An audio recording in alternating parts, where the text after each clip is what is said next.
I'm Meghana. And this is Shankriya, our co-host and co-producer. Today we're going to be discussing the proximity of kindness through the works of two prolific authors, Franz Kafka and Raymond Carver. We're going to be discussing Metamorphosis by Franz Kafka and A Small Good Thing by Raymond Carver. So first of all, we're going to discuss Metamorphosis. Meghana, do you want to give us a quick summary? Yeah, so basically Metamorphosis is about this guy named Gregor Samsa who he's the breadwinner of his family, and he works and he makes all the money for the family so that he can pay off his father's debts. And he wants to send his sister to a conservatory in order for her to learn violin, though it may not be aligned with his parents' interests. So basically, he wakes up one morning and he's in the body of some kind of vermin, and it's heavily implied through the book that he has turned into like some kind of bug. And the entire story revolves around how his family's attitude towards him changes from somewhat caring to disgust and fear. And the story basically talks about how they saw him more as like a way to earn money rather than an actual person. And though he loves his family very much, near the end of the story, they express feelings that he needs to die for them to live a normal life, even though they never say this to like his face, and they say it like kind of, they yell it to each other because they think that he can't understand them. And they, in his sister's words exactly, like, he's not a real representation of her brother. He kind of hears this and realizes that he needs to die in order for his family to have a good life. And when he does pass away, his family doesn't feel regret or sorrow. Instead, they feel deep relief. So that's the story of Metamorphosis and Gregor Samsa's story. Yeah, so this story discusses a lot of different themes. One of the biggest things is that in the original version of the work, he was never specified as having transformed into a bug, right? He transformed into some kind of vermin. That is like the approximate meaning of the word. And the vagueness of this is on purpose. The author wanted the reader to picture whatever animal or whatever creature Samsa had turned into. So there's that really cool artistic choice. And then you see how his family treats him. And you see like the people he regards as the closest to him are the people who like spurn him away by the end. Like, they're unable to see him as anything other than a breadwinner. What do you think that says about his value in their family? I think that when I was reading this book, I felt so bad for him because it was clear that he loved his family a lot. He was literally the first thought that he had when he was like, oh, I guess like I'm this vermin now. Is that how I go to work? How I earn money for the day? Because that's why he said in the book that he works these really long hours too, because he really wants like to take care of his family and to pay off their debts. However, when he gets like this sudden like transformation and he's unable to work, they kind of see him as a nuisance and a burden on their family instead of an actual member of their family. And so then they only see him as an object of value because he's earning money for them. They don't see him as an object of value because he's our brother, he's our son. You know, they don't see him as, there's none of that familial bond or connection of I love my son because, you know, he's my son. I like raised him. I cared for him. It's always just this very like materialistic connection. And then when he doesn't earn money anymore, they're like, he's useless. So why should we? And they actively look for an excuse for him to like die, or for them to like kick him out, or for them to like neglect him. That's why his sister kind of brings up that whole point of like, he's not really my brother, he's just this vermin. Yeah, and then regularly, even though his family shows unkindness to him, there's scenes in the story where his dad throws an apple at him and like severely injures him. His mother passes out at the very sight of him. His sister neglects to give him food. And he still loves them, and they don't show him that kindness back. Yeah. Like, specifically, it's not really about Gregor Samsa turning into a bug, which sounds crazy. That sounds like the entire premise of the story.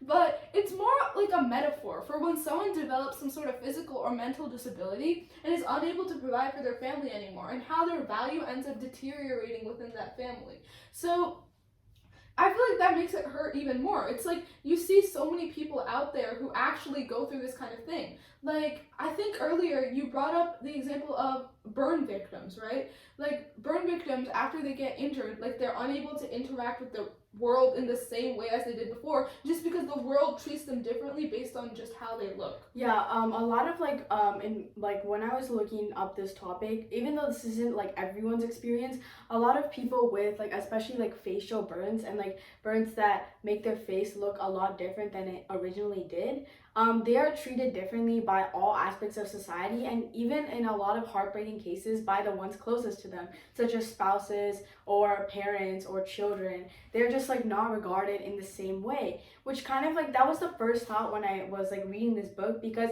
you may love someone or something so much, but after a certain transformation they wouldn't be able to see you the same anymore.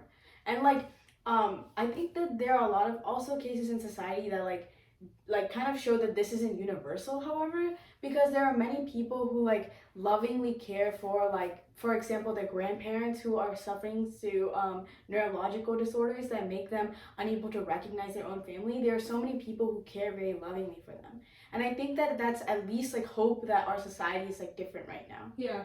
So this is genuinely such a heartbreaking story. The entire time you're sitting through and you're like, I want something to get better. I want him to turn back into a human. I want his family to start caring about him and realize that what they have done is wrong. But that's not the kind of story this is. It's a story of being cast away, of being treated by dirt by the people who love you the most, or are supposed to love you the most. I found like what was particularly so like soul breaking about the story was like, at first his sister is shown in like to be somewhat caring, in that she brings him like a variety of foods and like leaves milk for him, and you know, all of these kinds of things. Even the way she moves the furniture so he has more space to move, but she like kind of, not slowly actually, she becomes disgusted by him and has to like open the window to like not throw up at the sight of him. And when she sees him, she's like so taken aback that she just leaves, and so he covers himself with a blanket so that she can like walk into his room. And I think the scene that like broke me the most was like when she was playing violin for the 3 tenants that they had to lodge in their house, and he comes out because he wants to hear her play, and he's like, she was playing, and though the tenants are not appreciative of it, or neither is anyone else, he's like, I'm appreciative of it. Like, I love her when she plays the violin. I wish she would come into my room and play the violin for me, and I would just like appreciate her and tell her how like amazing she is and how beautiful her playing is. And but then the second that like chaos like occurs, when everyone sees him and like after it's all resolved, the first thing his sister says is like, we have to kill him, like we have to like let it go. Yeah, so it's like, it's genuinely so gut-wrenching to read. Yeah, because this is like the first perspective on kindness that we've seen. Like, the people who are closest to you can just refuse to show kindness to you. But then the second story that we're going to discuss takes a very different approach on the matter. So this is A Small Good Thing by Raymond Carver, right? So what happens in this story? The main character of the story, there's 3 pivotal characters in the story. The first character, Anne, she's going to buy a birthday cake for her son, Scotty. And the baker she's buying the birthday cake from is kind of standoffish and cold, but she doesn't think much of it because she doesn't think she'll interact with him for much longer. However, her son ends up getting into a car accident. Scotty gets into a car accident, and he's taken to the hospital. And she doesn't even know how to deal with this, neither does her husband. They have to experience the many difficulties of dealing with a family member in the hospital, like the uncertainties of the doctors taking care of him, like all of like the emotional ups and downs. Like their son is basically in a comatose state. It's very, very tough on both of them. So Howard ends up going home like for a moment just to like regain his thoughts and composure. And when he goes home, he gets a call. And the call, he thinks it's a prank caller. They're like, where are you? Like, I think that was Anne. Anne goes home, right? The first person who goes home is Howard. Howard, Anne's husband, goes home first, and he gets this prank call, and it's like, oh, where are you? Like, why aren't you here? And he's like, who's calling me at this time? And he's just so angry, he just puts the phone down. Later, Anne comes home for a break at Howard's, he persuades her somehow to come home, and she also gets a similar call, and she's just angry at the caller because she's trying to vent out all the emotions she feels on somebody, and the caller happens to be the right person. what ends up happening is that Scotty ends up dying, okay? And these two are like completely broken. They come home, they don't even know what to do or what to say. And they get a call again, and then she yells at him. She straight up wants to kill him. She feels so much anger against the caller. And then she puts the phone down and she realizes this caller was the baker I had ordered the birthday cake from. So she goes to the area, the shopping center, to talk to the baker in person. And she talks. She's like, oh, like, I came to pick up the cake, and he's like, I don't care if you pick up the cake or not at this point. It's like stale. It's useless. Like you can do whatever you want. And she's like, she explains to him that her son died, and he apologizes. He apologizes so deeply and thoughtfully, and then he's like, sit down. Let me give you some hot rolls, and we can talk for a moment. And they don't want to leave. So that is the story of A Small Good Thing. What were your thoughts on it? So when I was reading this story, obviously, like, at the beginning, I didn't know the direction that it would go in, and I, like, was not expecting the parent's son to die. But I think the scene that, like, really got to me was, like, the part where they're at the bakery, and the baker's like, hey, I have work to do, so if you're gonna pick up the cake, just pick up the cake. Like, you're coming and visiting me after hours. I don't know why you're here. Like, what's going on? It's been not hours, like, straight up days after they were supposed to pick up the cake. Yeah, it's like you're visiting me, like, when the shop is closed, like, after hours, and, like, you know, like, when it's dark, you know? So then they're like, he's like, just pick up the cake and leave. I don't even care. Like, you can pay, like, half price. Like, it's not a big deal, you know? But then when she, like, gets angry and she's like, you called me when my son was dying, and you kept asking about this, and I want to kill you. And he just stands there, and, like, the way he receives it is so, like, empathetic, and, like, it's a very considerate way, because he could have just been like, okay, you're like, I'm sorry for calling, get out of my store. But instead he's like, I'm sorry that I did that I called you during a time of such grief, and I'm so sorry that your son died, and I hope you find it in your hearts to forgive me. And then he's like, just come. He, like, pulls out 2 chairs. He's like, come sit here. All right, come sit here for a second. I have some hot rolls in the back, and I'll get you them. And I think that, like, that part where he just gets the rolls to them, and it mentions that she ate 3 rolls, and the baker was contented at that. He was like, and then they just talk about, like, how the baker is just, like, feeding them. Like, he's just feeding them, like, food, but he's also feeding them, like, this kind of comfort. Yeah, comfort. And, like, he's feeding them, like, stories, like, just these words, you know? A lot of the times when silence can be so deadly, and the fact that they've just lost, like, a kid, that they're gonna have to live with that for the rest of their lives, and there's gonna be silence in their household, a lot of the times, like, speech and talking can fill up that silence and can make it feel less lonely. And then the way it was, like, they didn't want to leave in the morning, it was like a bit of their loneliness had been quelled just by some guy taking time out of his day, and it was very, very busy work schedule, to just sit down with them and have a conversation. Yeah, like, and just to care. Yeah, because, like, he had no reason to be, like, to show this humanity to them, because, like, his experiences with them have been, like, mainly negative. They literally called, like, when he called them to just ask them about picking up the cake, they would literally just yell. Like, at some point they started yelling at him. They started just, like, threatening violence and just being so mean. And, like, at that point, like, they have, like, shown him no significant value at all, but he still sits down and talks to them just because of, that's humanity, that's kindness, that's how it feels to be alive. That is the nature of being alive, to look at your fellow man who has done nothing for you and just hold out your hand and offer them that small good thing that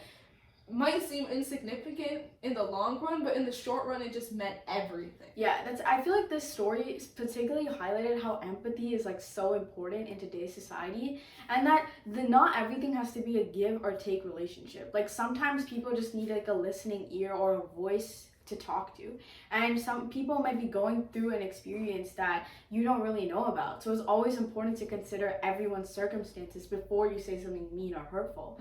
And so then the baker, by extending that, like, hand of kindness and, like, kind of, like, sitting them down and just, like, being like, okay guys, like, you guys have been through so much, which they have.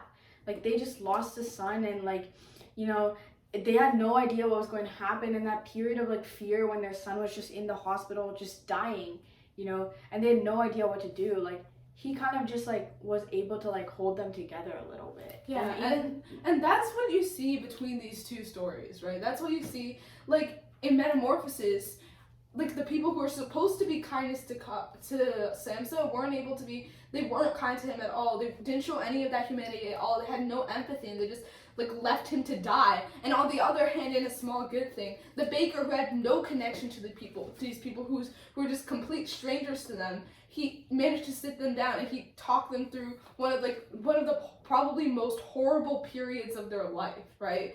Like, you see these two stories, you see their outlook on life, you see how they see human kindness, and then you kind of come to this conclusion that what is the proximity of kindness? Like, how much value does a person have to hold in order for you to be kind to them? Mm-hmm. I think that, and like, what do you think is the answer to I think that the answer is like we can't determine kindness by human value. Like, if you have to be kind, then if you're being kind, you have to do it every day, regardless of a person's value to you. If you go through life thinking that everything is mathematical and like every single person has a given determined value based on a set of actions that you've calculated in your head, you will never ever reach true contentment. I think that when we are just kind to others, we get that reciprocated to ourselves in some experience in the future. Yeah. And like that itself, I feel like kindness can complete you and the other person at the same time. I feel like the value of kindness isn't decided by the person who is receiving the kindness. Mm-hmm. It is decided by the person who is giving the kindness. Mm-hmm. The baker and Gregor Samsa's family, it's not decided by Gregor Samsa himself or the parents themselves. It's decided by the people who show the kindness, who find it in themselves to show empathy for the other people, you know? Like, that is the value of kindness. The value of kindness is the giver, not the taker. Exactly. And it just shows you how, like, at times the people who you think are closest to you can be unkind, while in the times that people are strangers can be very kind. So it's like, you can't just determine kindness by somebody's relation. Mm-hmm. It's more of like how their character is and how they truly are. Yeah. So that's what we got from these stories. Tell us what you guys think. The characteristics of kindness, the character of a person and how they show kindness, all of these are discussed in these stories, and I highly, highly recommend you give them a read. It definitely changes your perspective on the world and how you look at other people and how you continue in your day-to-day life. Mm-hmm. So highly recommend reading the stories, and thank you for watching. Thank you. Bye. Bye.